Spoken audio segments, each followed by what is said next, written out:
மிக நுட்பமா பாருங்க. குற்றார் யாருடல் உயிர் கொண்டு போம்பொழுது குற்றாலத்துறை கூத்தன் நல்லால் நமக்கு உற்றார் யாருள்ளர் அப்படின்னாரு நம்முடைய திருநாவுக்கரசு பெருமாள். எத்தாயர் எத்தந்தை எச்சுற்றத்தார் எம்மாடு சும்மாடா ஏவர் நல்லார் செத்தால் வந்து உதவுவார் ஒருவர் இல்லை சிறுவிரலால் தீமூட்டி செல்லா நிற்பர் சித்தாய வேடத்தாய் நீடு பொன்னி திரு ஆனைக்காவுடைய செல்வா என்ற நத்தா உன் பொற்பாதம் அடைய பெற்றால் அல்ல கண்டம் கொண்டு அடியே என் செய்.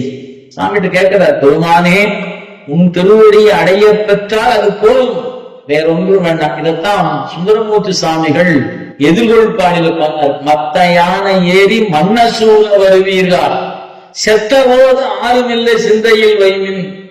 நீ செத்து போனா ஒருத்தரும் கூட வர மாட்டாயா, நான் அறிவுக்குள்ள வச்சுக்க. இப்ப நீ இருக்கிற வரைக்கும் முன்னாடி 10 காரு பின்னாடி 10 காரு சாய்ந்த காரு சைரன்ஸ் வச்ச காரு துப்பாக்கி ஏற்றி அத்தனை பேரும் கூட வருவான். செத்து போகும்போது ஒருத்தரும் கூட மாட்டான். யார் ஒரு ஆள் பழகுகின்றார். மத்த யானை ஏறி மன்னர் சூழ வருவீர்கள். மன்னர் சூழ வர்ற அவர் யாரா இருக்கணும்? சக்கரவர்த்தியா இருக்கணும். மன்னனுக்கு மன்னர் கூட வர மாட்டான், சக்கரவர்த்திக்கு தான் மன்னர் சூழ வருவாங்க. நீ சக்கரவர்த்தி ஆகிய வாழ்க்கை வாழ்ந்தாலும் செத்த போது ஆறும் இல்லை சிந்தையில் வைமின். வைத்த உள்ளம் மாற்ற வேண்டாம் அம்மின் மனத்தீர் அத்தர் கோயில் எதிர்கொள்வாடி என்பது அடைவாமே. இங்க வா, எதிர்கொள்வாடி என்ற ஒரு தலம் இருக்கு, இங்க வந்து கும்பிடு. அவனை கும்பிடியா? ஏன்? இவன் தாயா உயிருக்கு துணையா வருபவன்.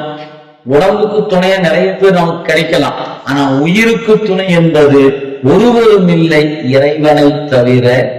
அப்ப இறைவனை நீங்க துணையா பெறுவது எப்ப வாய்க்கும்?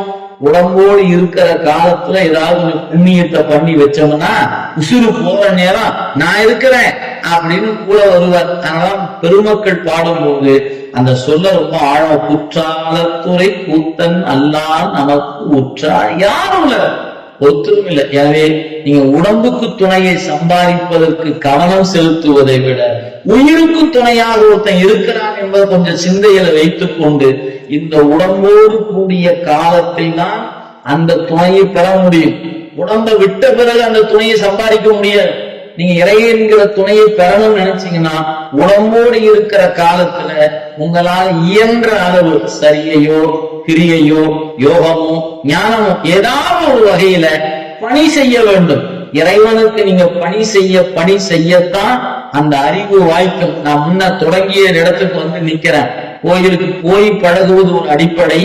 போய் பழகுனா ஏதாவது செய்யணும்னு தோணும். அப்படி செய்யணும்னு தோணுகிற